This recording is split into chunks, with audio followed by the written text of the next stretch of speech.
And welcome to Room 442 this Saturday. We have our first quarterfinal matchup set up as the Netherlands will take on Argentina. James Sharman, Sarah Peraria, Mikey Singh here with you. And let's start with the late game. It's just finished about 10 minutes ago.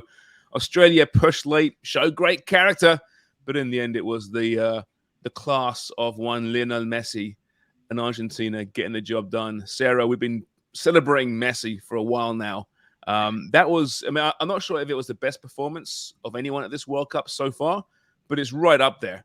It has to be in the top 4 or 5, I would think. I mean, what a display from the 35-year-old who clearly still has it. What a performance.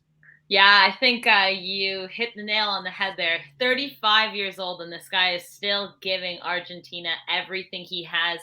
His goal alone, of course, was beautiful, but the way he was playing, the way he was going through these Australian players, he showed no sign of giving up. And it was really, I don't know, it's kind of incredible. You know, it's his 1000th game and he scored. Like, it's just that beautiful story we all want to hear. He was absolutely critical in this game, and it was such a pleasure to watch, honestly.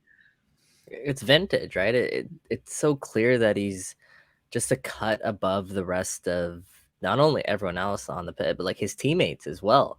I think that's so crystal clear that this Argentinian team still relies so heavily on Lionel Messi. When it's funny, you look across at Portugal and the narrative's the complete opposite. It's like Portugal needs their other players to step up in order to get the best out of their team. That's just a testament to just how good he is at this time. And man, I think, yeah, he came into the World Cup on really good form and in really good form, but I think he's taken his game to a different level here in Qatar. And that's what football fans and everybody wants to see, because you want to see Messi go on and Argentina go on and make a run here.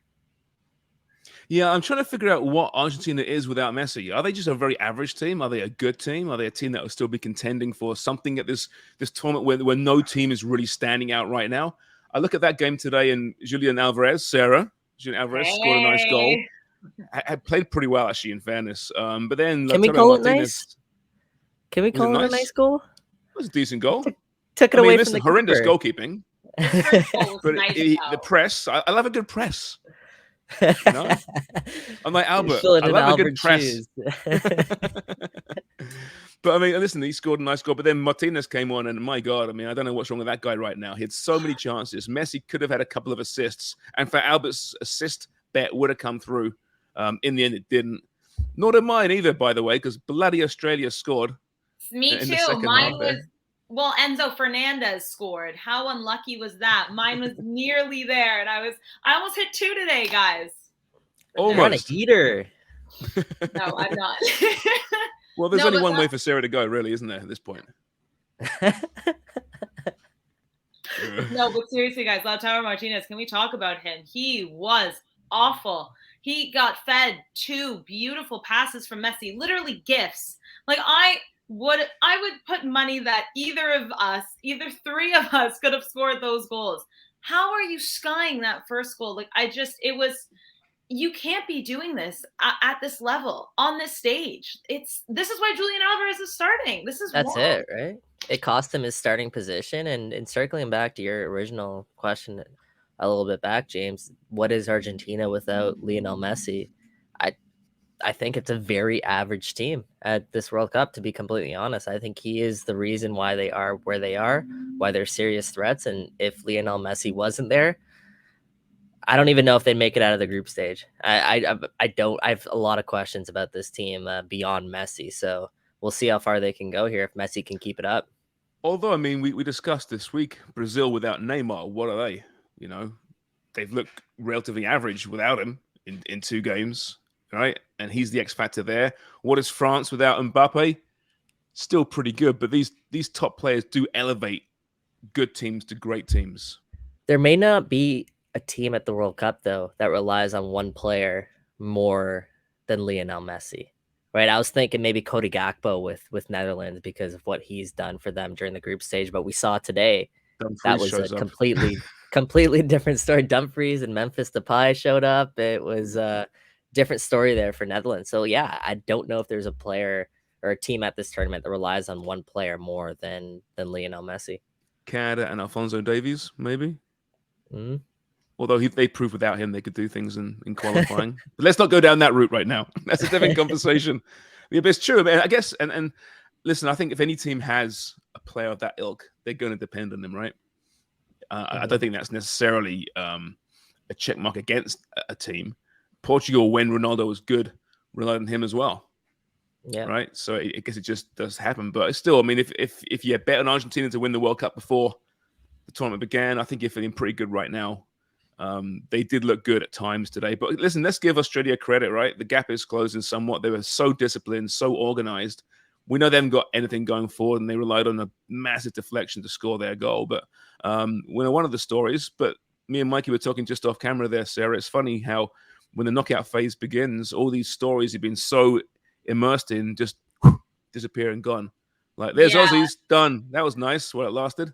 Yeah, but no, I think what you just said, like, it really, they are showing the world that they can play football. And, Argentina outplayed them. They played better, but the little moments Australia had, their football was not bad. And I think it's just showing that, like you said, the gap is closing. And for world football, it's really great to see, right? You are seeing teams that you might have not thought could compete, are competing. So I think overall they should be proud. They went up against one of the favorites to win and the best player in the world. All the odds were against them, but they managed to have these little spurts where they played all right. And so I think they should still be happy. But yeah, we will probably be forgetting about that Australian story really quick. They have to be one of my favorite stories at the World Cup in terms of overall so far. I think they were competitive in each one of their matches, even that one against France early on. And yeah, we're gonna. I mean, there's life after Tim Cahill. I think that's one positive about this Australia team. There is some life there, but yeah, like you said, James, 4 years we're not going to really talk about this Australia team anymore in a way that's dark and sad. It is a little bit dark and sad, isn't it? Yeah. If not for Berhalter almost scoring that wonder goal, it could have been a very different story. I mean, that was something else. To the earlier game today, the Dutch, we mentioned them looking just great this morning against the States, who looked anything but great, Mikey. As a Canadian fan, I'm kind of happy about this because I was getting a bit concerned about the form of the States, and with the Gold Cup approaching, are they going to run away with it? But that was a pretty pedestrian-looking USA team today. Really disappointing, actually. They looked gassed, and you mentioned this off here. They looked like they were running in quicksand against this Netherlands team, right? And I was surprised because that honestly is USA's best asset and best trait is their ability to be relentless, ability to run and cover ground. And we saw that at times throughout the tournament, but maybe they just tired themselves out ahead of this group stage, Matt, because that's what it looked like. The other thing is I think it's very clear that Greg Berhalter got this one wrong in terms of his setup and his tactics and leaving guys like Brendan Aronson and Gio Reyna out.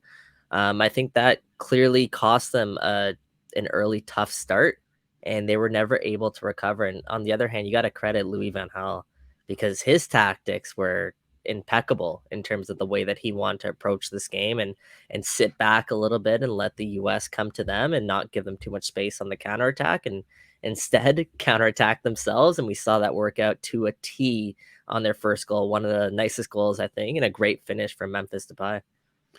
And maybe that's why, Sarah, we saw the States against England very much as a counter-attacking team who caused them lots of issues. And then, against the Dutch today, they had all this ball and they just didn't know what to do with it. There was no creativity at all. You mentioned they expect Ferreira starting up top there. I don't know what the issue is with Gio Reyna. I don't know. In this World Cup, he was supposed to be a one of the young stars.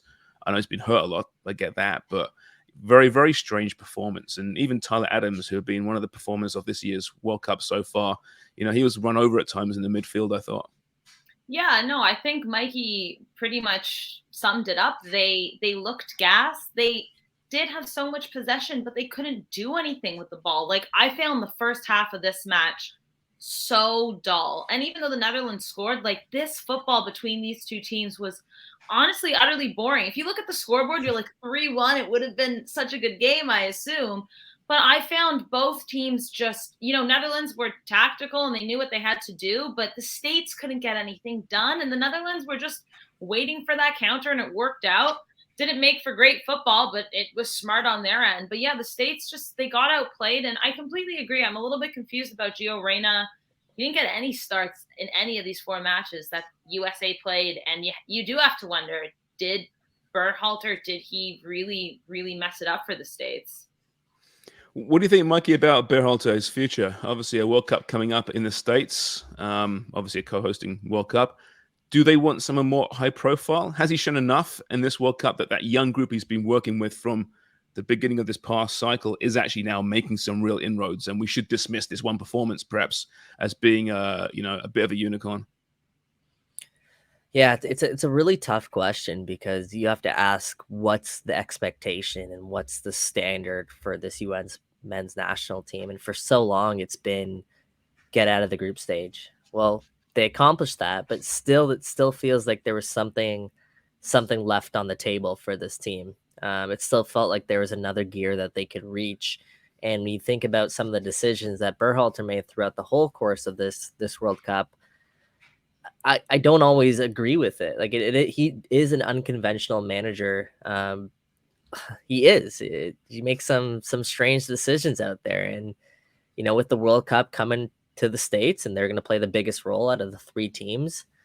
Do you want to go for a bigger name? I think they probably do. With his contract's up after the end of this World Cup, so he is not under contract anymore with this team. And I think there's an opportunity for the US to go out and really swing big, especially when you think about where soccer's heading in this country and where it could be in the next 4 years. So yeah, I think they're going to swing bigger when it comes to their next manager. I'm not sure Greg Berhalter will be back with the States. Which just shows how ruthless the game is, though. Because, I mean, he has been the manager to blood all these young players. He knows them better than anyone, you think, at this point. It'd be nice to see an organization stick with that guy. But money's not an issue, like you allude to there. They can go out and get whoever they want. And whoever gets that job, like I said, they're kind of assuming a pretty good young squad with some good players playing in top leagues around the world and more on the way as well. So, yeah, it's going to be an interesting look, that's for sure. So, Argentina, Netherlands coming up on Friday, I believe it is. Now we're talking, people. Now we're talking, Let's Sarah. go. Legitimate big World Cup fixture. This is Yeah. juicy. What's your early thoughts? This one is so interesting to me because I think both teams play in a way that can break down the other team. Argentina has that kind of sauce. They play with the ball so close to their feet. They can get through this Netherlands defense, which has shown to be, I don't know, pretty weak in my opinion. Virgil van Dijk, it doesn't seem like has really been the Virgil van Dijk we know. But at the same time, Argentina has trouble in defense. We saw it today against Australia. And we're talking about players like Cody Gakpo, Memphis Depay, Frankie de Jong, who will be much more capable of breaking it down. So I actually think this is going to be a very evenly set match. Obviously, the man Messi himself is that one component that, can do anything. And it's a big win for Argentina. But we've seen holes in this Argentinian side, and now they're going to go up against their biggest component yet. And the Netherlands, if they played like they played today against the US, they're looking okay. They're looking better than their first 3 games for sure. I don't know, Mikey, what do you think? Well, James alluded to it. Like this is the final 8. Like this is what we're really gearing up for. There's going to be a lot of tasty matchups, and I think either if you're Argentina or if you're Netherlands, you're looking across the table and you're being like, I don't mind that matchup. I don't think either one of these teams actually minds that matchup heading into the quarterfinals here. I think just you have to give Argentina the edge based on what they've accomplished over the last 18 months leading up to this point. They've faced a lot of big teams and they have got the job done. Netherlands, they're on an 18-19 game unbeaten run right now too. So I can't take anything away from them, but have they really, really been tested? We'll see. I mean, I'm not too sure about that. I don't think they've come across a team like Argentina, so we'll see. This should be a really good matchup. Yeah, it should be, absolutely. Tomorrow, of course, we have in the morning France Poland, and then in the afternoon it is England Senegal. How you feeling, James? Yeah, well, I actually felt nervous this morning for these games, which means that the World Cup's really arrived. I haven't felt nervous at this point at all throughout the course of the World Cup. I felt excited, certainly with Canada's games. I haven't felt nervous for England just yet. So now I'm feeling a bit nervous, but I'm still feeling confident. I think they're going to beat Senegal. There's some issues there. Senegal's been a nice story they have, right? But let's not elevate them higher than we should at the moment. They are missing some important components to that side. They're not the complete unit, but they have that ability to run teams into the ground. They have got a lot of skill there as well. So it's going to be a good match. I think it's going to be a really good match. And I think England will elevate their play. And in the end, they'll take it before we get to penalties, which I know I think one of you was it the other guy, Albert, who was pretty sure it's going to pens. I forget now. I think I was in on pens too. Like, Were you? I think this Okay. match was gonna be so close. I do think England's quality will prevail because I think they are a better team overall, and Idrissa Gana Gueye and Sadio Mane are obviously huge absences for this team. That being said, like every time we doubt Senegal and every time we subtract something from their lineup, they still find a way to step up and as a cohesive unit make games really close and competitive. And as we saw, like in the Argentina-Australia game, just one bounce could have changed the whole outcome of that match. So who knows what's going to happen? I think it's going to be a really, really tight game, and it's going to be a nervous one for James Sharman over here. It will be, but that's all right. That's why we watch these tournaments, right? To take us to the edge and then just teeter there for a while. And sometimes we fall over, other times we step back. We'll see what happens tomorrow night. We'll do this all over again tomorrow, shall we? We shall. Why not? This is room 442. We'll see you then. Bye.